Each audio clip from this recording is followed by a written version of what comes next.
Exportação de algodão deve atingir recorde histórico de 1.200.000 toneladas.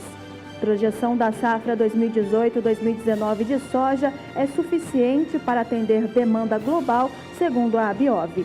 Exportações de celulose, painel de madeira e papel cresceram 27,6% em 2018. Com aumento de 58%, a região de Brotas tem maior incidência de greening de São Paulo e Minas Gerais.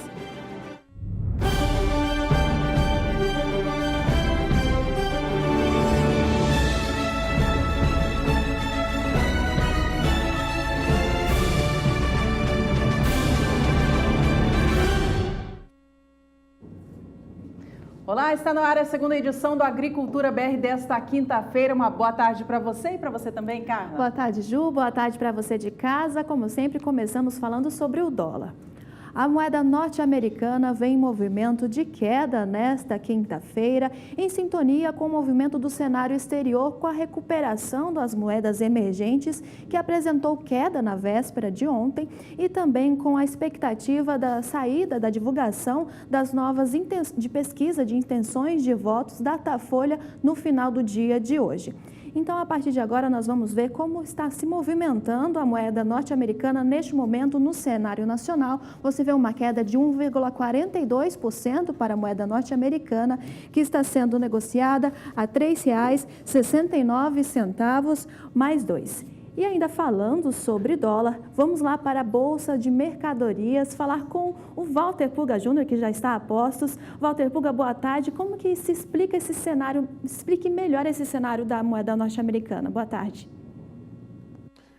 Boa tarde a você, boa tarde a todos, boa tarde Juliana, Carla. Bom, o que ocorre no mercado é o que já se esperava, né? Uma oscilação em função das eleições aqui no Brasil. Mas há também agora a influência de fatores externos que trouxeram aí movimentação no mercado de câmbio, né? O orçamento, preocupações com o orçamento da Itália, crescimento da China, isolamento da Arábia Saudita e aumento dos juros nos Estados Unidos. Tudo isso influencia o mercado agora. Essas preocupações ganharam, nos últimos dias, reforço por conta do envio de pacotes com explosivos para algumas autoridades americanas, como o ex-presidente Barack Obama, como a ex-representante junto dos Estados Unidos, né, chanceler Hillary Clinton. Ou seja, nós tivemos uma série de problemas que provocaram, de alguma maneira, né, interferência no mercado de dólar. Bom, nesta manhã, o aumento acima do previsto das encomendas de bens duráveis dos Estados Unidos acabou levando o dólar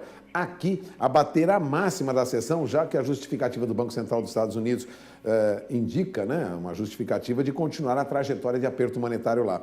Aliás, o indicador chegou a mostrar aí alta de 0,80% em setembro. Havia uma previsão até de queda de 1%, né?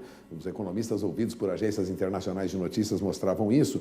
Então, o que ocorre é que há uma perspectiva aí de que nós tenhamos aí movimentação de juros nos Estados Unidos. Por isso, nós tínhamos o dólar agora recuando, como a Carla lembrou agora há pouco, queda de mais de 1%, já na faixa de 13,70. Agora, teremos muita oscilação com o dólar, como é de se esperar. Isso deve diminuir a partir da semana que vem com o resultado das eleições no Brasil. Aí sim, o mercado de câmbio teria interferência apenas da movimentação no mercado internacional e especulações sobre a nova equipe do governo que cuidaria da área econômica do novo governo que assume em janeiro, né? Até lá, nós vamos ver muita oscilação, mas isso não muda a perspectiva de dólar mais baixo daqui para frente. Os analistas de mercado, independente do resultado da eleição, já prevêem aí o dólar em queda, abaixo de 13,70 daqui para frente. Salvo alguma modificação no cenário internacional e no cenário interno, a perspectiva no final do ano é que tenhamos aí o dólar na faixa de 13,50, no máximo R$ 3,60.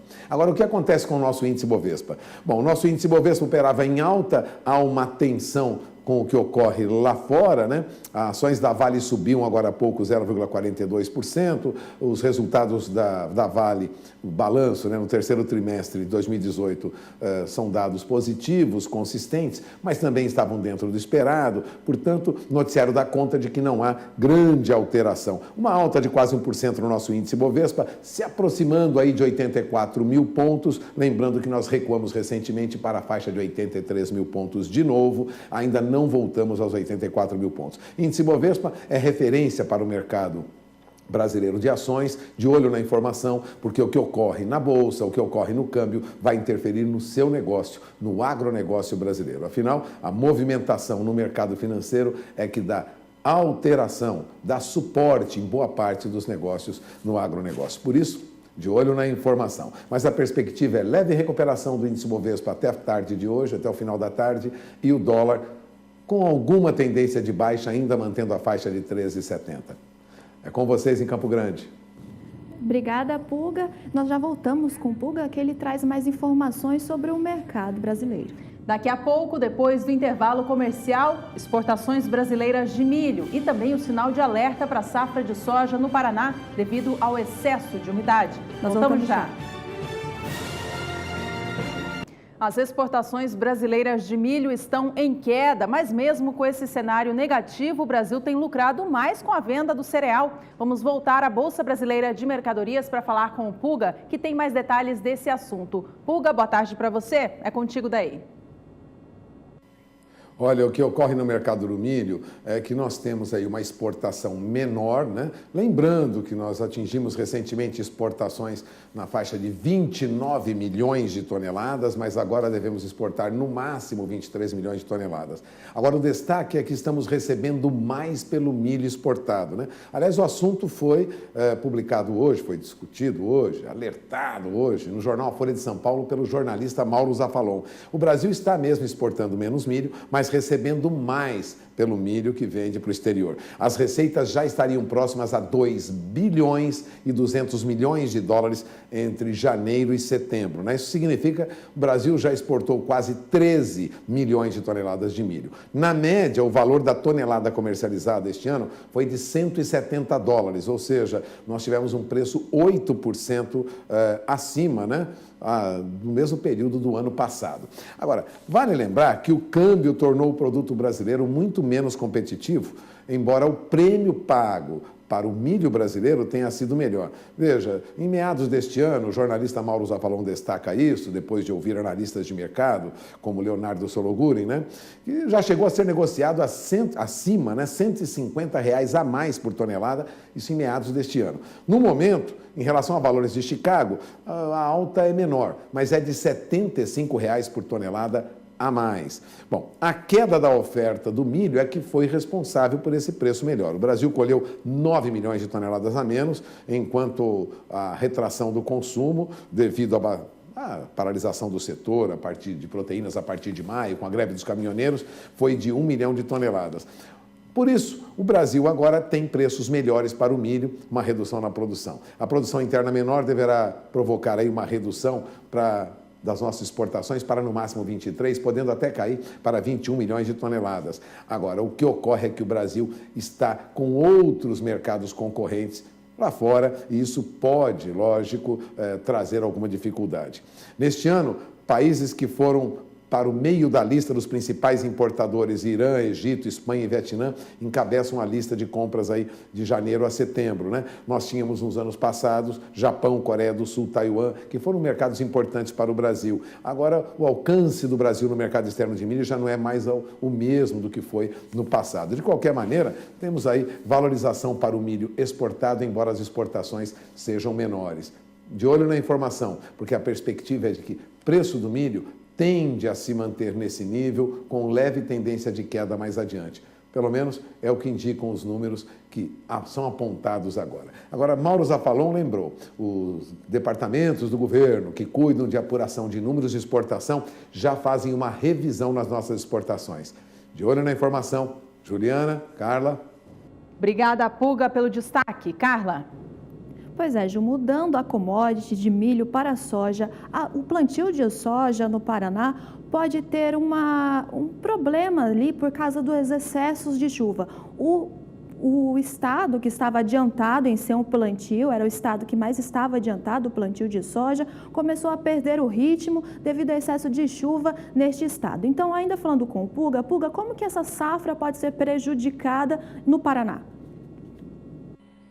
Olha, ainda é um pouco cedo para falar de perdas, mas já acendeu um alerta lá. O excesso de chuva tem prejudicado o segundo maior produtor de soja do Brasil. A safra do Paraná 2018-2019 pode ter problemas por conta da chuva mesmo, viu? Aliás, o noticiário já ocupa espaço em alguns dos principais sites que tratam de agronegócio no Brasil e no mundo, né? Nas últimas 2 semanas, as chuvas que caíram causaram aí, né? As precipitações foram acima da média para a média do ano em praticamente todo o estado, em especial no norte e no noroeste do Paraná, onde os acumulados ficaram até 60 milímetros acima do normal. Informação de agências de notícias internacionais, empresas que apuram o comportamento do clima, mostram isso. Aliás, a produção de soja no Paraná, nesse ciclo, segundo o DERAL, o Departamento de Economia Rural lá do governo do Paraná, 2% das lavouras estão em condição média. Até a semana anterior, nós tínhamos 100% das lavouras considerada boa. Agora já 2% em condição média. Esse dado, na verdade, reflete essa chuvarada que caiu lá no Paraná, que também tem atrasado o plantio no estado, viu? Para a soja lá no Paraná, até o momento, 59% da área foi semeada.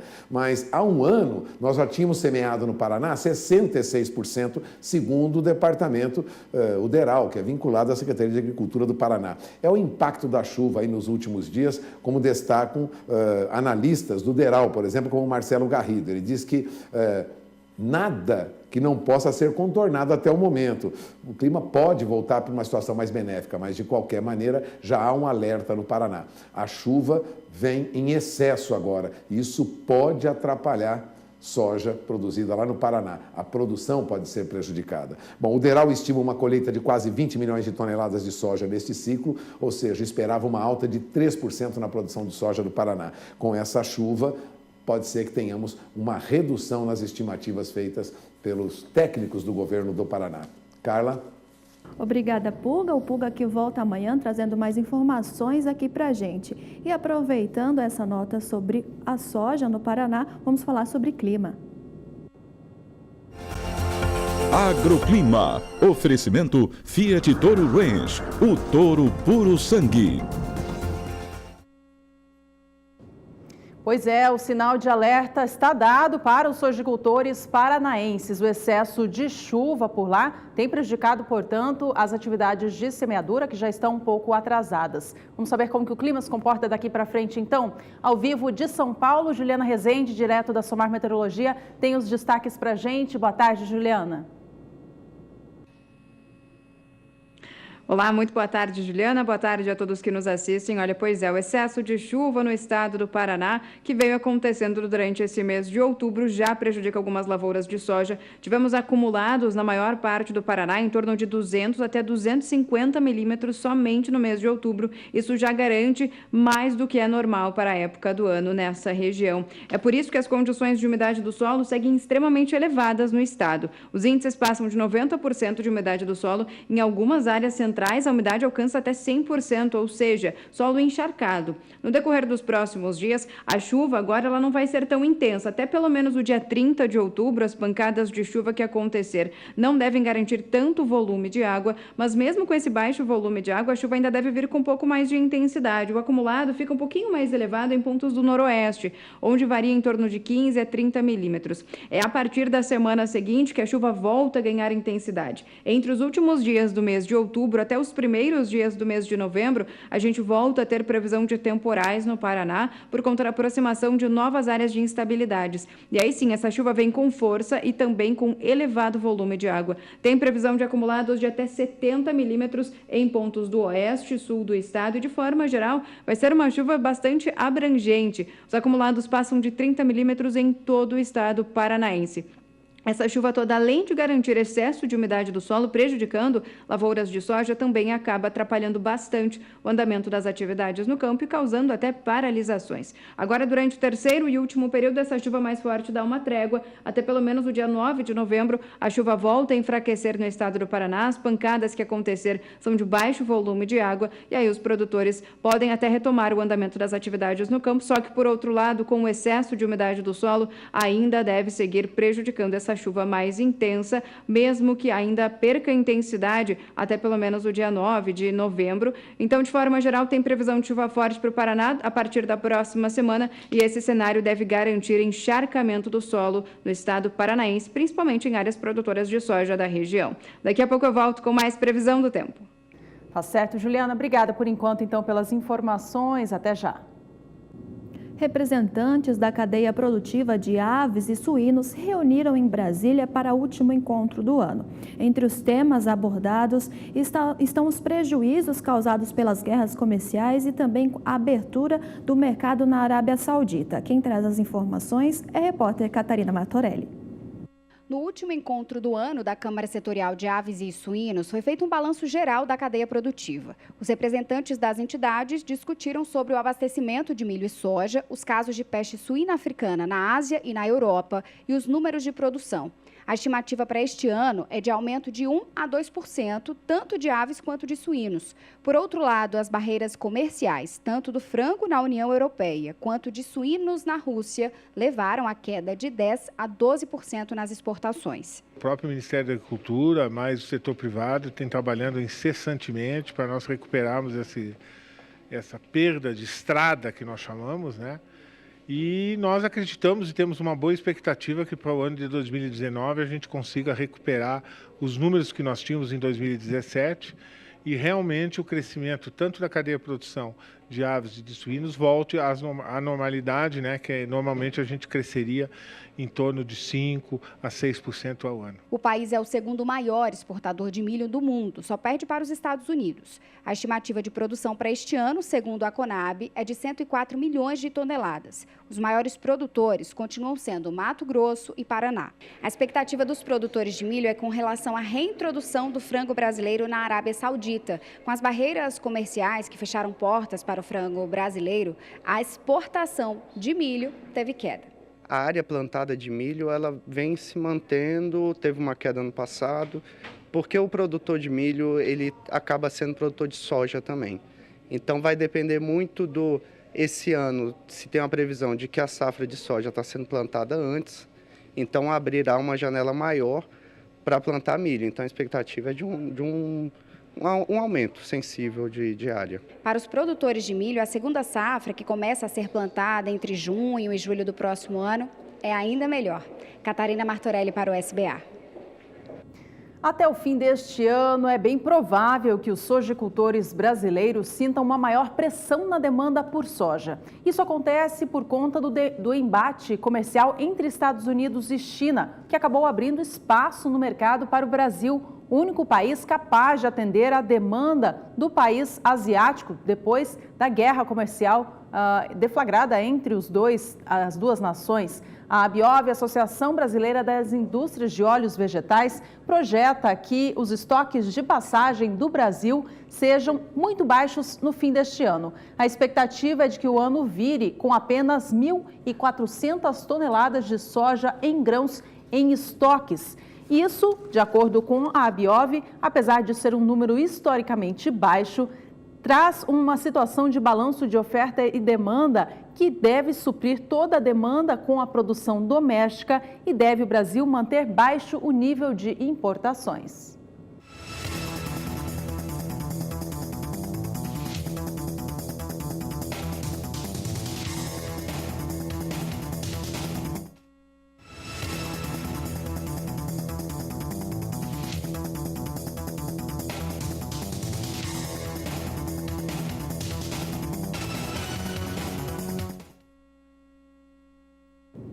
E você tem visto aqui no Agricultura BR as oscilações que têm acontecido sobre o dólar no mercado financeiro nacional. Isso influencia necessariamente nas exportações de soja pelos portos.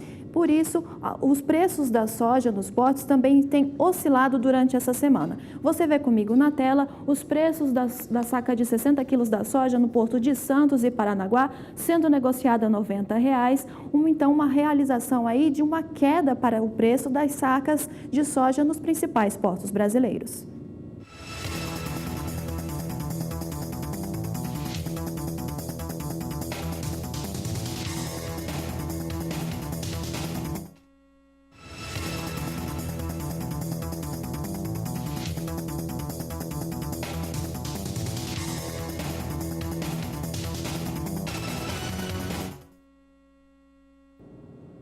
Nos Estados Unidos, é época de colheita da safra de grãos, temporada 2018-2019. O ritmo de retirada da soja do campo está intenso porque o clima tem colaborado. Esse tem sido o principal fator de queda para o valor da soja negociada na Bolsa de Chicago. Vamos acompanhar os números de agora, então. Os negócios seguem em queda nesta quinta-feira, acompanhando o movimento visto ao longo da semana. Os contratos com vencimento em novembro operam agora a $8,43 mais 6 por bushel, caindo mais de 600 esta posição neste momento. Janeiro de 2019 negocia o bushel do grão a $8,56 mais 2. Os contratos com vencimento em março vêm a $8,69 mais 6 por bushel, enquanto a posição de maio, que até a semana passada operava acima de $9 por bushel, também vem abaixo disso, a $8,83 mais 4. E o Agricultura BR vai para um rápido intervalo comercial, mas no próximo bloco você vai ver que exportações de celulose, painel de madeira e papel cresceram 27,6% no acumulado de 2018. E veja ainda nesta edição, região de Brotas é a que tem a maior incidência de greening nos pomares de São Paulo e Minas Gerais. Mas antes você fica com o Momento Fosfosal. Com Fosfosal, o meu gado melhorou, o meu lucro aumentou e a vida sossegou. Bem-vindo à segunda temporada do Momento Fosfosal, o multimineral injetável que estimula o seu rebanho nos momentos de desafio da sua propriedade. E para essa temporada, preparamos para você uma série de depoimentos de pecuaristas por todo o Brasil que usaram e comprovaram a eficácia de Fosfosal, aumentando a lucratividade da fazenda. Acompanhe no vídeo.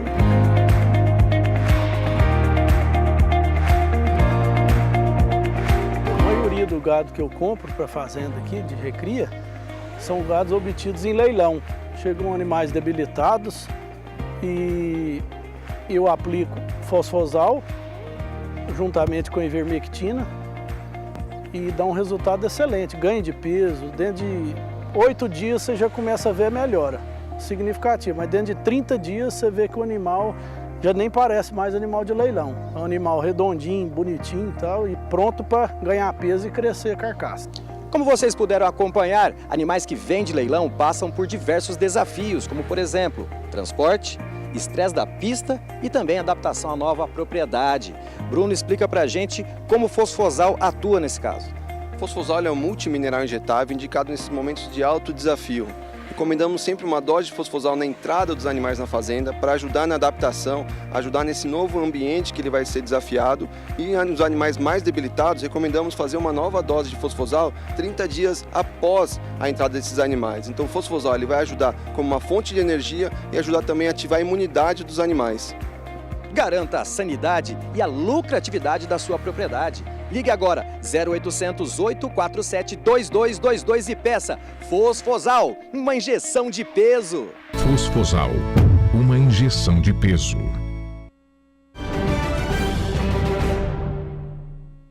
Araguarina Agropastoril abre as porteiras para o Brasil.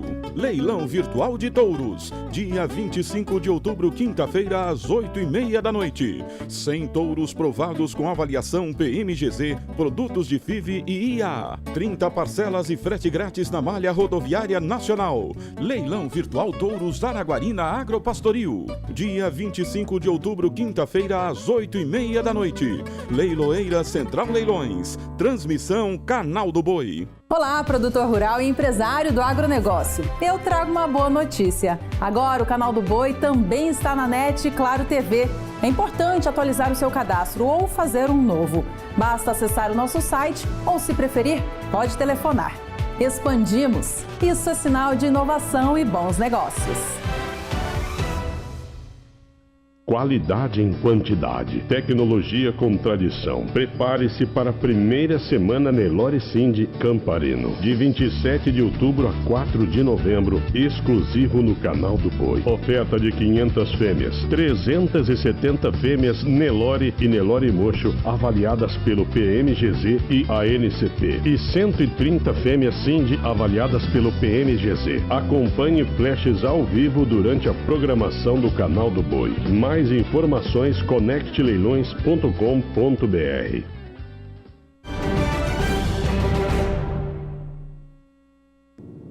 A indústria brasileira de árvores, a IBA, divulgou boletim que mostra que as exportações de celulose, painel de madeira e papel apresentaram um aumento de mais de 25% no acumulado deste ano, em comparação com o mesmo período do ano passado. Você vê comigo na sua tela que a IBA projetou para este ano as exportações de um montante de 8 bilhões de dólares de janeiro a setembro de 2018, indicando uma alta de 27,6% em relação ao mesmo período do ano anterior. O saldo da balança comercial do setor, ou seja, o cálculo que é feito do volume da exportação menos o volume da importação, foi bem positivo. De acordo com o IBA, o saldo ficou em 7 bilhões e 200 milhões de dólares. Cresceu também a representatividade do setor nas exportações brasileiras. De acordo com o Instituto, entre janeiro e setembro, as exportações do setor florestal, que são celulose, painel de madeira e papel, representaram 4,5% das exportações brasileiras como um todo e mais de 10% das exportações do agronegócio. Dados do IBGE mostram que o estado de São Paulo detém a maior produtividade de carne por animal de todo o país. Quem traz essas informações é o repórter Gustavo D'Angelo. Ainda que São Paulo não concentre o maior rebanho brasileiro, o estado registra a produtividade mais elevada do país, seguida por Mato Grosso, o maior produtor de animais e exportador de carne do Brasil. Segundo dados do IBGE, no segundo trimestre deste ano, a produtividade paulista atingiu 260,57 kg de carne por animal em média, considerando os abates de boi, vaca, novilho e novilha, 1,13% superior à registrada no primeiro trimestre de 2018 e 5,94% maior que a média Brasil, de 245,68 kg animal no segundo trimestre deste ano. Já em Mato Grosso, a produção de carne por animal entre abril e junho foi de 259,40 kg, 0,84% acima da observada no trimestre anterior e 5,58% superior à média brasileira. Voltamos aos estúdios em Campo Grande.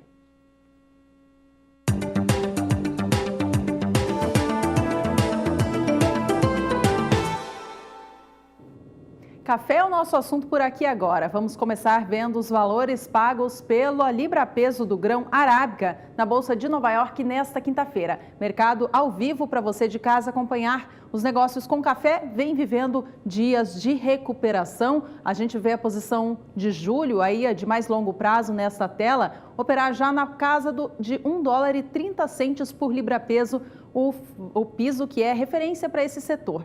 As demais seguem abaixo deste peso. A posição de dezembro vem a $1,21 mais 50 por libra-peso.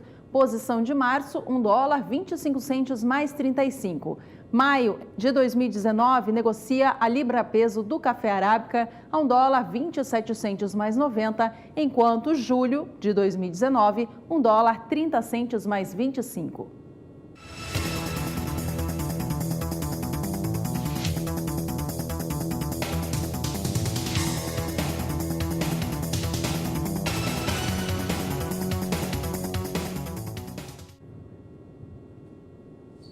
Seguimos acompanhando o mercado internacional do café, mas agora vamos saber da variedade Conilon. De olho na tela e para o mercado da Bolsa de Londres.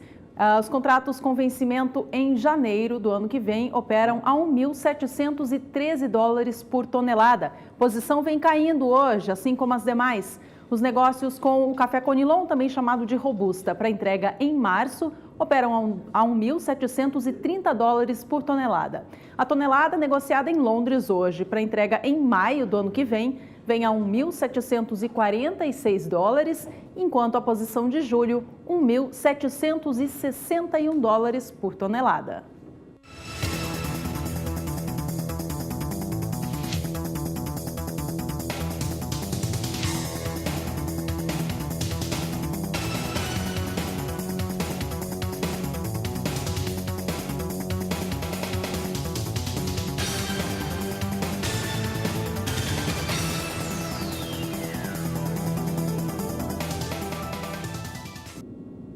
E nós vamos para um rápido intervalo comercial, mas no próximo bloco você vai ver que a região de Brotas tem maior incidência de greening de São Paulo e também de Minas Gerais. E ainda nessa edição, exportações brasileiras de algodão devem bater um novo recorde. Mas antes você fica com o Momento Fosfosal. Vamos aumentar esse som, que é hora de despertar. Tomar um café quentinho e pra linda trabalhar. A maior preocupação é com a minha produção. Pro meu gado melhorar, eu encontrei a solução.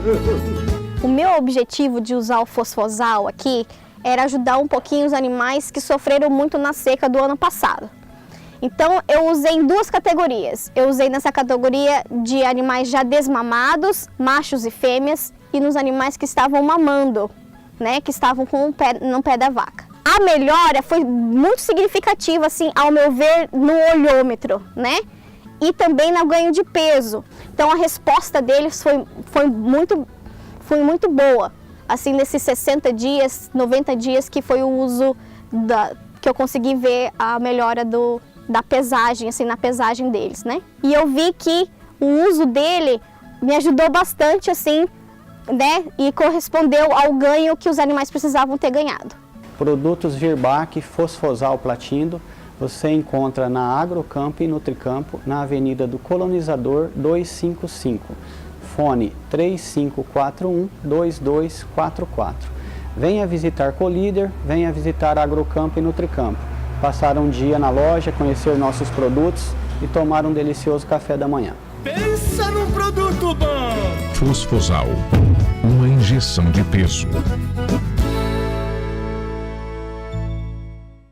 O Instituto de Economia Agrícola divulgou recentemente o índice que mede a variação de valores pagos aos produtores paulistas. E quem traz esses preços para a gente é o repórter Gustavo D'Angelo.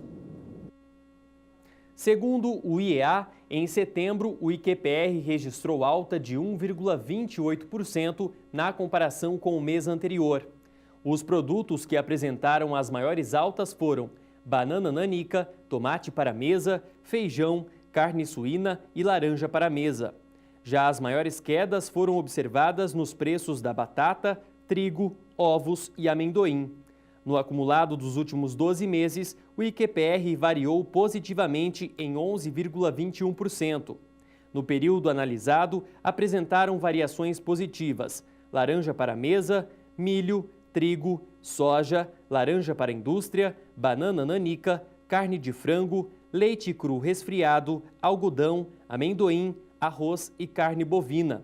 Enquanto perderam valor ovos, batata, feijão, café, carne suína, tomate para mesa e cana-de-açúcar. Voltamos aos estúdios em Campo Grande.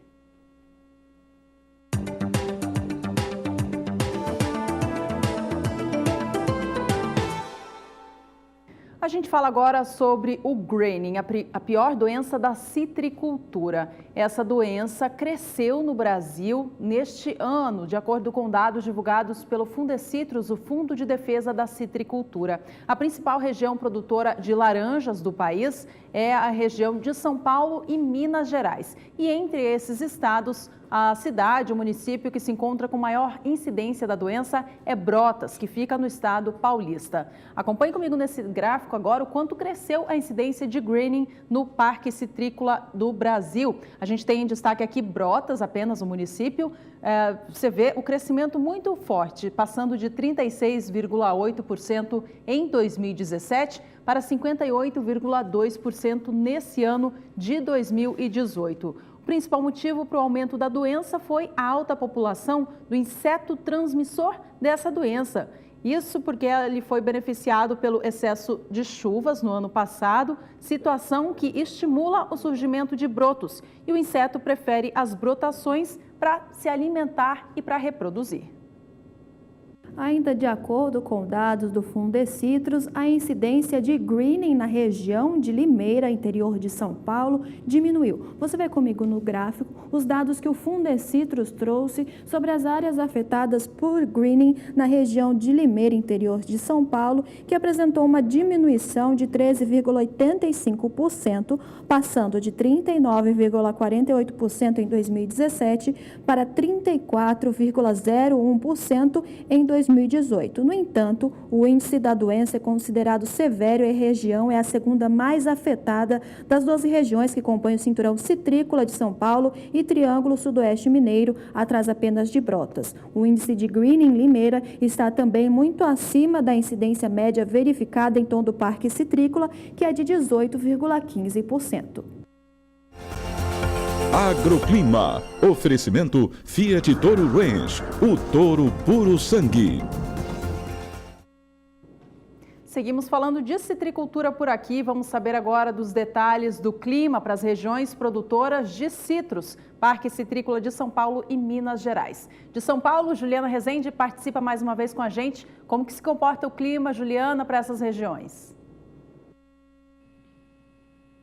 Olha, Juliana, tem previsão de chuva ainda no decorrer dos próximos períodos. Agora entramos numa fase bastante úmida na região. Na primavera, conforme as chuvas ganham mais intensidade, se tornam cada vez mais persistentes. É por isso que as condições de umidade do solo entre São Paulo, sul de Minas Gerais e até o Triângulo Mineiro acabaram aumentando bastante as condições de umidade do solo e acabando aumentando em torno de 90% a umidade do solo na maior parte das áreas produtoras de laranja, entre São Paulo e áreas mais ao sul mineiras. No decorrer dos próximos dias, tem mais previsão de chuva. Áreas de instabilidades atuam no alto da atmosfera, mais a formação de áreas de baixa pressão e garantem pancadas de chuva em todas as áreas da região sudeste. Previsão de chuva um pouco mais forte nas áreas mais ao norte de Minas Gerais, onde há risco ainda para temporais. Entre São Paulo e áreas mais ao sul mineiras, a chuva ainda vai seguir acontecendo, mas o volume acaba ficando um pouco menor, ficando em torno de 15 a 30 milímetros no decorrer desses próximos dias. Então, é uma chuva mais fraca, sem risco para muitos transtornos. Temporais mais expressivos devem acontecer apenas no norte mineiro, onde o volume pode alcançar em torno de 70 milímetros ao longo desses próximos dias. A partir da semana seguinte, essas instabilidades vão seguir atuando mais uma vez em áreas produtoras de laranja de São Paulo e de Minas Gerais também, mas não tem risco para chuva muito forte e volumosa. As chuvas vão persistir, mas ainda de forma a garantir baixos acumulados em torno de 15 a 30 milímetros entre Minas Gerais e São Paulo, entre os últimos dias do mês de outubro até os primeiros dias do mês de novembro. E até pelo menos o dia 9 de novembro tem previsão de chuva em ambas as áreas produtoras de laranja, tanto de São Paulo como também de Minas Gerais. Como não tem risco para chuva muito forte e volumosa, esse cenário não deve prejudicar tanto a produção de laranja da região. Mas, por outro lado, essa chuva toda ainda vai aumentar as condições de umidade do solo. E esse excesso de umidade do solo é que pode vir a trazer algum tipo de prejudicação em relação às lavouras de laranja, mas, de forma geral, tem previsão de chuva em grande parte de São Paulo, Minas Gerais, no decorrer das próximas semanas, garantindo o aumento das condições de umidade do solo em grande parte da região sudeste. Daqui a pouco eu volto com mais previsão do tempo. Tá certo, Juliana. Obrigada por enquanto. Você confere agora uma oportunidade de investimento para o setor sucroalcooleiro em Alagoas.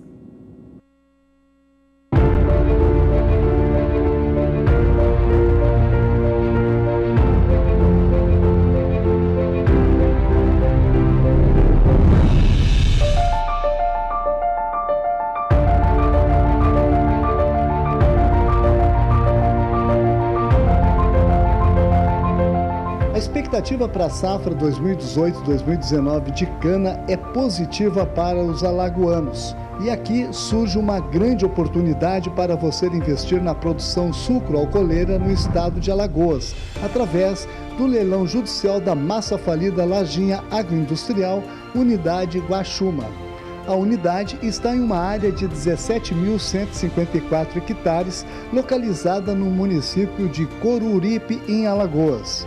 A segunda praça será no dia 30 de outubro de 2018, às 14 horas de Brasília, com deságio de 50% do valor da avaliação. Estas praças serão realizadas no auditório da Superbid, na Avenida Engenheiro Luiz Carlos Berrini, número 105, no 4º andar, em São Paulo.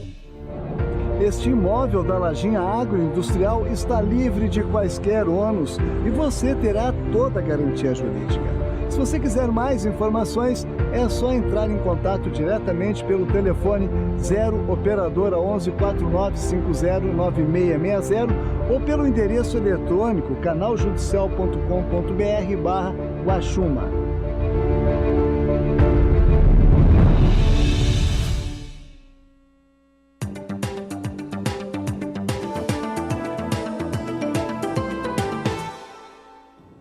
Boa notícia para o setor algodoeiro do Brasil. A Associação Nacional dos Exportadores de Algodão prevê que o país pode alcançar o segundo lugar nas exportações mundiais da fibra.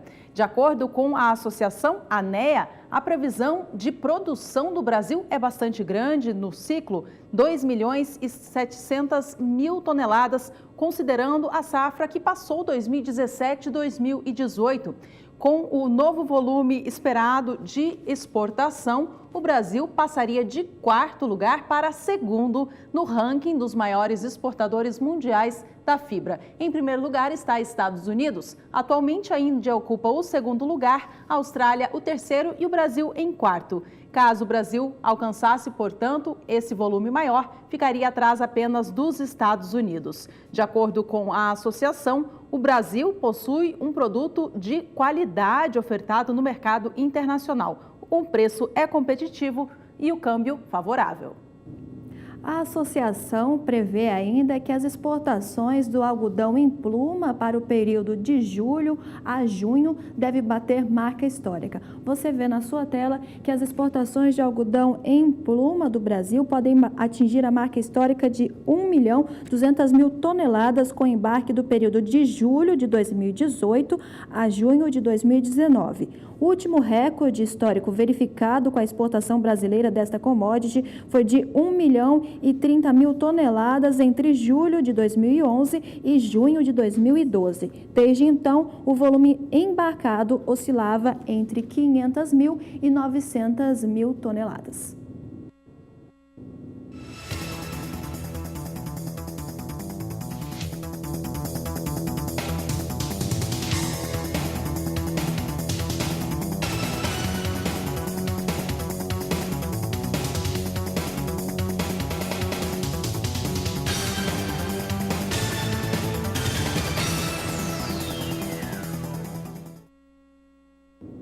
Veja no próximo bloco, produção nacional de cacau deve crescer 50% em 5 anos.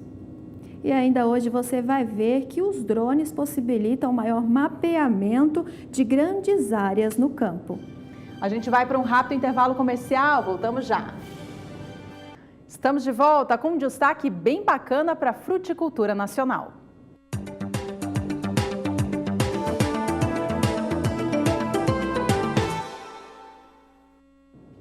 A produção brasileira de cacau deve crescer 50% em 5 anos. Quem fez essa afirmação foi o ministro da Agricultura, Blairo Maggi, nesta última quarta-feira, durante a abertura de um encontro mundial de cacau que está sendo sediado aqui no Brasil, em São Paulo. De acordo com a projeção, a expectativa é alcançar 300.000 toneladas de produção da amêndoa por ano e dobrar este volume na próxima década. O setor cacaueiro do Brasil quer retomar a posição de maior produtor de cacau do mundo, título que foi do Brasil até a década de 80.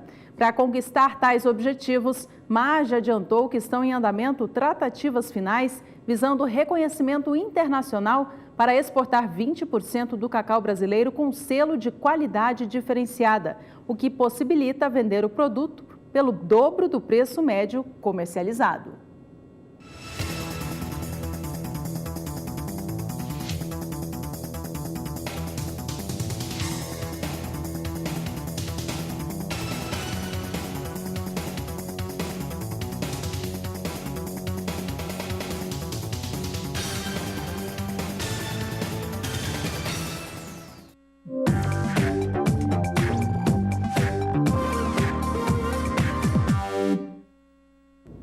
E E chegou a hora de um quadro muito esperado por você, telespectador, aqui no Agricultura BR, que é o quadro Agricultura BR Responde, e que esta semana está tendo em peso participações lá da Bahia. Vamos ver o nosso telespectador que mandou mensagem para a gente, é o Edinaldo, de Chapada Diamantina. Ele diz: olá, eu quero a previsão para o mês de novembro na Chapada Diamantina.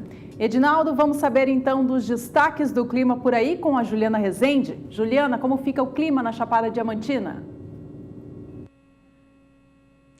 Olha, respondendo a dúvida do telespectador de Chapada Diamantina, tem previsão de chuva nesses próximos dias. O avanço de uma frente fria já neste final de semana pela costa do país vai trazer mais instabilidades para a Bahia e para a região de Chapada Diamantina também. Até o dia 30 de outubro, acumulados em torno de 30 milímetros é o volume de chuva para a região de grande parte do interior da Bahia. Expectativa, então, de instabilidades já acontecendo. Essa chuva vai seguir persistindo ao longo da próxima semana. Entre final de outubro, começo de novembro, tem previsão de acumulados de chuva em torno de 15 a 30 milímetros. Então, é uma chuva mais persistente agora ao longo desses próximos períodos, até pelo menos a primeira quinzena do mês de novembro tem previsão de chuva para a região. Só que entre os dias 5 e 9 de novembro, a chuva já vai começar a perder intensidade aos poucos. Então, a chuva que acontecer na região de Chapada Diamantina já se torna cada vez mais fraca, mais irregular e ainda mal distribuída na região.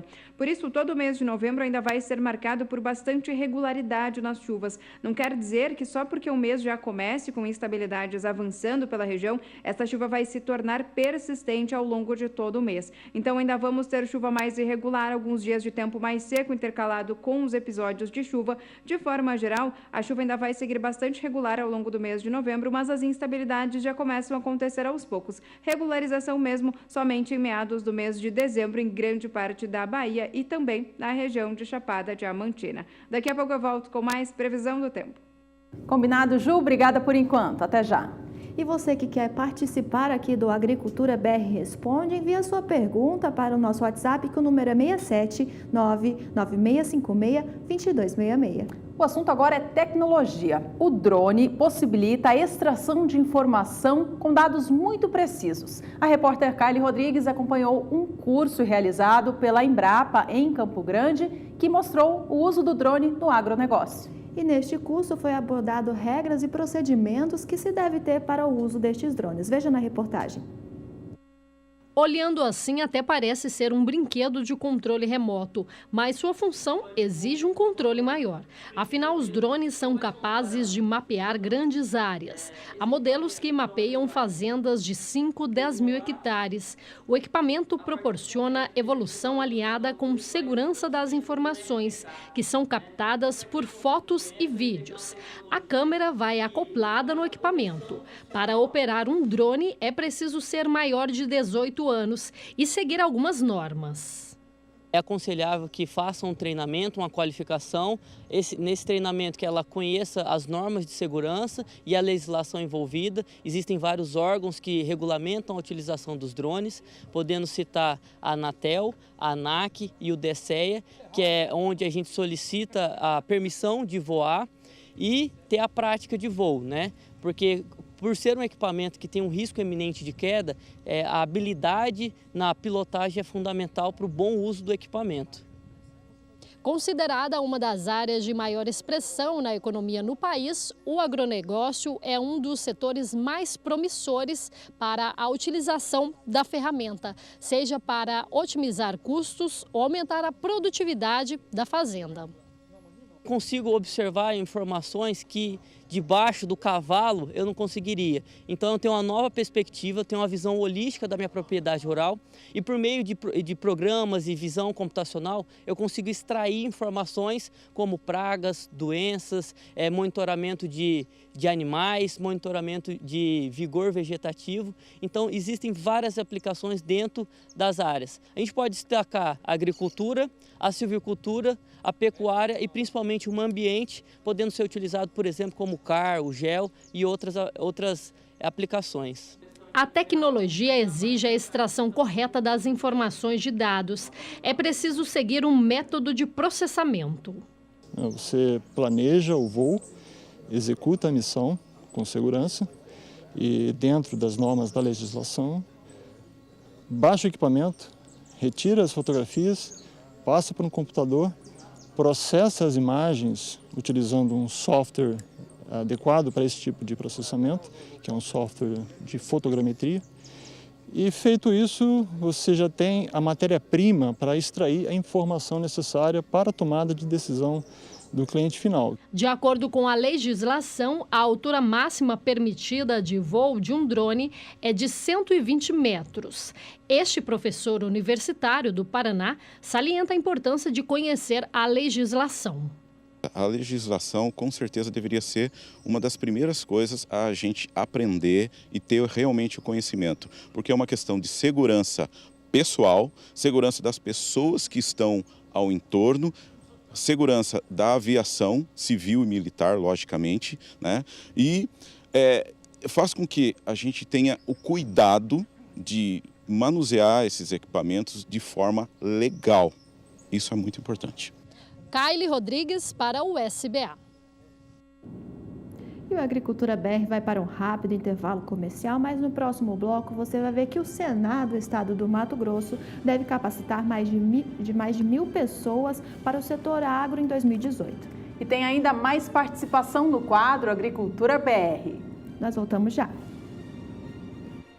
Em parceria com os sindicatos rurais, o Senar Mato Grosso deve capacitar neste ano de 2018 mais de 1.000 pessoas para o setor do agronegócio. E quem traz as informações é o repórter Valdir Pacheco. O Serviço Nacional de Aprendizagem Rural de Mato Grosso, Senar, em parceria com os sindicatos rurais, comemora o aumento de eventos no Centro de Treinamento CT, instalados nos municípios de Sorriso e de Campo Novo do Parecis. Para 2018 está prevista a realização de mais de 130 ações educacionais nesses dois polos. Destes, 100 acontecem em Sorriso e as outras 30 no Centro de Treinamento de Campo Novo do Parecis. A expectativa é que até dezembro de 2018 serão mais de 1.000 pessoas capacitadas somente nos centros de treinamentos. Se comparado com 2017, pode-se considerar um aumento de mais de 400 pessoas capacitadas. No ano passado, foram treinadas nos CTs cerca de 600 pessoas. Já em 2016, esse número foi de aproximadamente 300 pessoas. Segundo os técnicos do Senar MT, as parcerias têm contribuído para que os participantes possam fazer aulas práticas nas máquinas e equipamentos mais modernos que o mercado oferece. Outro fator que contribuiu para o aumento desses números foi o anúncio no primeiro semestre de 2018 de que os CTs poderiam ser utilizados como local de realização de treinamentos para demandas de qualquer sindicato do Estado. O CT de Sorriso iniciou o atendimento no Sindicato Rural do município e também de Lucas do Rio Verde. Vale destacar que 95% dos treinamentos foram realizados pelo Sindicato de Sorriso.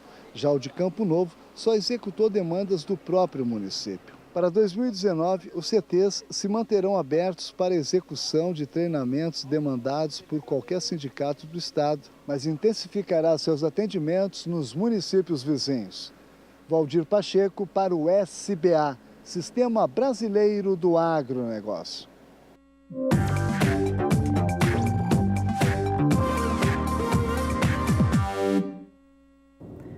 Mais uma vez o quadro Agricultura BR para você, Agricultura BR respondendo questionamentos de todo o Brasil. Quem manda a pergunta para a gente hoje vem lá de Rondônia, vamos ler na tela quem é. Darcy Meneghelli, de Alto Paraíso, falou o seguinte: boa tarde, moro em Alto Paraíso e preciso saber a previsão de sol no mês de novembro no Amazonas, a 150 quilômetros sentido Pará, na BR Transamazônica, pedido bastante específico, hein? Pois é, Ju, e para responder, vamos conversar com a Juliana Rezende. Juliana, o que a gente pode falar para o Darcy e todo o pessoal ali de Rondônia?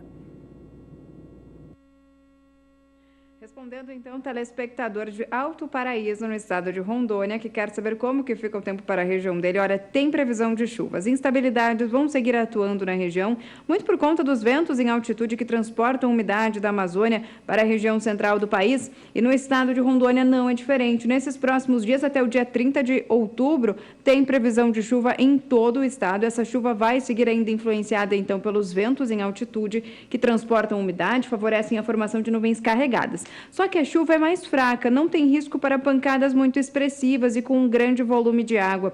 O acumulado vai seguir um pouco baixo, ficando em torno de 5 a 15 milímetros, ou seja, é uma chuva de fraca intensidade que acaba sendo mal distribuída no estado de Rondônia. No decorrer da próxima semana, entre os dias 31 de outubro até 4 de novembro, essa chuva até ganha um pouquinho mais de intensidade, os acumulados já ficam em torno de 15 milímetros, a chuva já garante acumulados mais expressivos, mas de forma geral não vai ser aquela chuva volumosa e com potencial para temporais. Ainda uma chuva que garante acumulados de 15 a 30 milímetros em grande parte do estado de Rondônia e também na região de Alto Paraíso. No decorrer do terceiro e último período, até o dia 9 de novembro, aí sim é que a chuva ganha um pouco mais de intensidade, as instabilidades então se fortalecem no estado de Rondônia e as nuvens carregadas acabam provocando chuva mais expressiva e também com maior volume de água. E aí dessa vez o acumulado de água no estado de Rondônia e na região de Alto Paraíso pode alcançar em torno de 30 milímetros ao longo dessa semana. Então, no decorrer desta semana, na próxima semana, chuva mais fraca e isolada, chuva ganhando mais intensidade mesmo. É na primeira quinzena do mês de novembro, ou quando a chuva se torna cada vez mais forte, garante também boas condições de umidade do solo na maior parte da região de Rondônia. Hoje eu encerro por aqui a minha participação. Amanhã eu volto com mais previsão do tempo. Até amanhã. Boa tarde. Boa tarde, Juliana. Até amanhã. E está aí respondida a sua pergunta, Darcy, para você e todo o pessoal aí de Rondônia. E você que quer participar aqui com a gente do quadro Agricultura BR Responde, envie a sua pergunta pelo nosso WhatsApp, 67996562266. O programa está quase chegando ao fim, mas antes a gente confere mais uma vez como a soja vem operando na Bolsa de Chicago e também o dólar aqui no Brasil. Em primeiro lugar, a soja, que vem em compasso de queda nesta quinta-feira. O movimento vem de baixa ao longo de toda a semana. Os contratos com vencimento em novembro vêm a $8,41 por bushel. Janeiro, $8,54. Soja negociada para entrega em março do ano que vem vem a $8,68 por bushel, enquanto a posição de maio, $8,82. E agora nós vamos ver como está operando o dólar neste momento no mercado financeiro brasileiro, sendo que no começo do Agricultura BR a gente via que estava em movimento de queda. Você vê na sua tela aí comigo que o dólar comercial está sendo negociado a R$ 3,69 mais 3, com uma queda de 1,4% para a moeda norte-americana. E com essa informação encerramos aqui mais um Agricultura BR para você. Muito obrigada pela companhia e a gente se vê na próxima. Obrigada pela sua companhia, tenha uma ótima tarde e você fica agora com o Hash.